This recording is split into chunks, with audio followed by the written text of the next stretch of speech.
Going on, everybody? Doing a little review on this Duplicolor Trim and Bumper paint. See, I'm about to do my door handles. You can see they're pretty faded. See, they're not. Just got overtime. I did this to my wiper cow. That's been on there for about, I'm guessing, around 8 months, or somewhere around there. And I've power washed it. Did my foam cannon, I power wash it. And it's still brand new. Just believe 2 coats of this. I wash it down, spray with a adhesion promoter, and then spray this on here.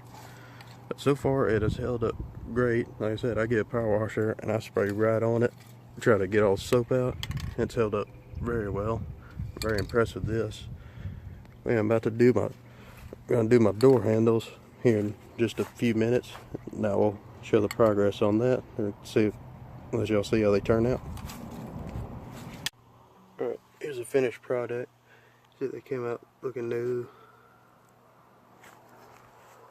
Back on still. Anyway, that's my review of the Duplicolor Trim and Bumper paint. It came out fantastic, and the truck is coming out very nice. Sorry, late video, I got stuck doing other things, forgot to film. Stupid. But there's, I got my bumper paint match. It looks a ton better with that, if y'all don't follow my channel. But anyway, another view of the Duplicolor Trim and Bumper paint, and hope y'all have a nice day.